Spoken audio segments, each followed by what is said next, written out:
नमस्कार, मैं हूं निकिता और आप देख रहे हैं सत्यहिंदी.com।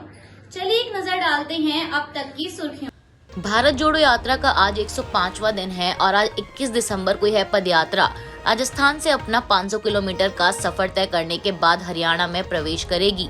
बता दें, आज बुधवार को यात्रा पाटन उदयपुरी से शुरू की गई, जो कि शाम के समय हरियाणा के बडास नगीना में जाकर रुकेगी। साथ ही बता दें कि पार्टी महासचिव जयराम रमेश द्वारा ट्वीट कर दी गई जानकारी के अनुसार 24 दिसंबर की शाम भारत जोड़ो यात्रा दिल्ली पहुंचेगी और उसके बाद 9 दिनों का ब्रेक होगा, ताकि कंटेनरों की मरम्मत की जा सके और उत्तर में पड़ने वाली कठोर सर्दी के लिए उन्हें तैयार किया जा सके और साथ ही कई भारत यात्री लगभग 4 महीने बाद अपने परिवार के साथ समय बिता सकें। जिसके बाद राहुल गांधी के नेतृत्व में चल रही कांग्रेस की यह पद यात्रा 3 जनवरी 2023 को फिर से शुरू होगी। कॉलेजियम प्रणाली को लेकर केंद्र और न्यायपालिका के बीच चल रही खींचतान पर सीनियर वकील और समाजवादी पार्टी से सांसद कपिल सिब्बल ने कहा कि सरकार जजों की नियुक्ति पर अंतिम निर्णय लेना चाहती है और अगर ऐसा हुआ तो ये आपदा होगी।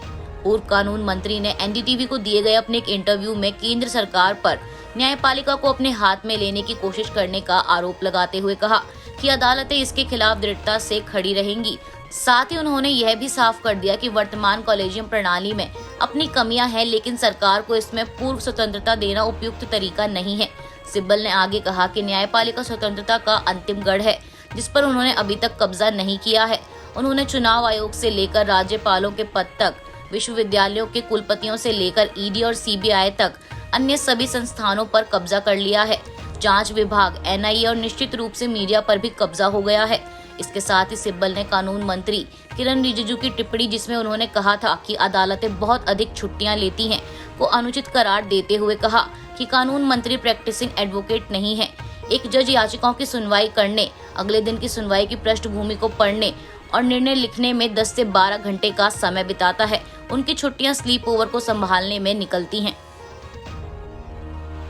कर्नाटक के मुख्यमंत्री बसवराज बोम्मई ने मंगलवार को विधानसभा में सीमा विवाद पर चल रही बहस के दौरान स्वयं राज्य विधानमंडल के दोनों सदनों में एक सर्वसम्मत प्रस्ताव पारित करने का सुझाव दिया। सीएम बोम्मई ने आगे कहा कि यदि सबकी सहमति हो तो हम सीमा मुद्दे पर हुई बहस पर सरकार को जवाब देते हुए विधानमंडल के दोनों सदनों में राज्य के रुख को दोहराते हुए एक प्रस्ताव पारित करेंगे। इसके साथ ही उन्होंने कहा कि सीमा विवाद मुद्दे पर विधानमंडल का रुख साफ है, वह राज्य की 1 इंच भूमि भी नहीं देंगे।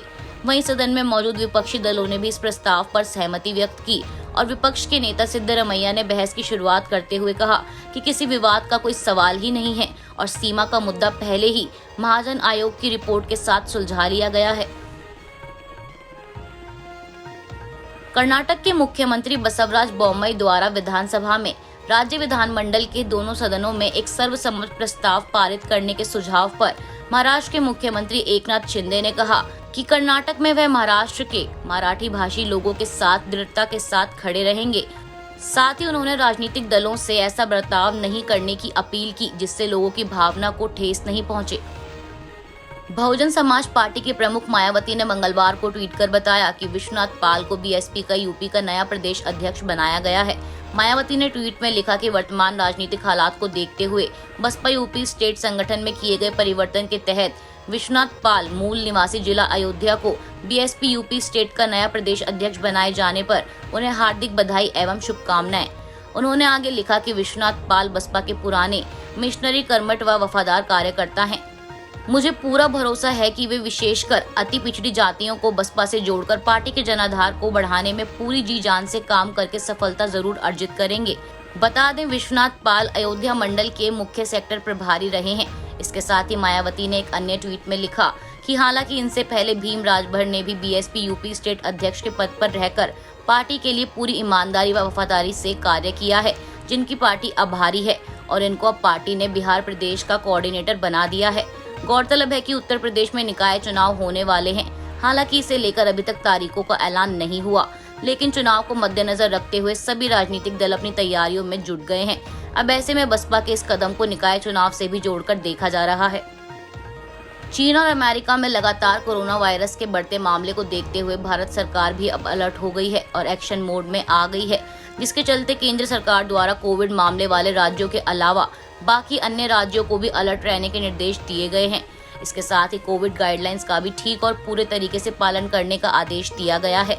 बता दें, कोरोना इस समय चीन में कहर बरपा रहा है। अस्पतालों में एंटीजन किट्स की कमी आ गई है और मरने वालों की संख्या भी लगातार बढ़ रही है।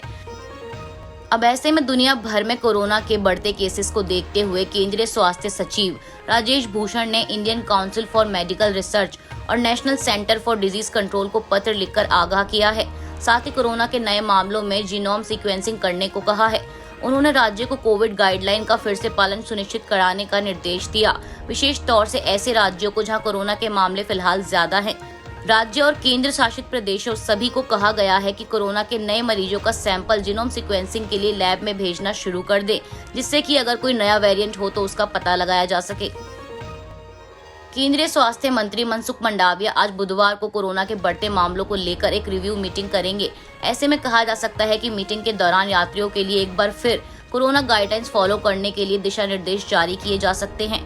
खास तौर पर पब्लिक ट्रांसपोर्ट का इस्तेमाल करने वाले यात्रियों के लिए मास्क, सैनिटाइजर और कोविड गाइडलाइंस का पालन करना अनिवार्य किया जा सकता है। वहीं कोविड टीकाकरण अभियान के हेड डॉक्टर एन.के. अरोड़ा का कहना है कि भारत में पूर्ण टीकाकरण हो चुका है, इसलिए घबराने की जरूरत नहीं है, आपको सिर्फ सतर्क रहना है। आज के लिए बस इतना ही। बाकी की खबरों के लिए बने रहिए सत्यहिंदी.com के साथ।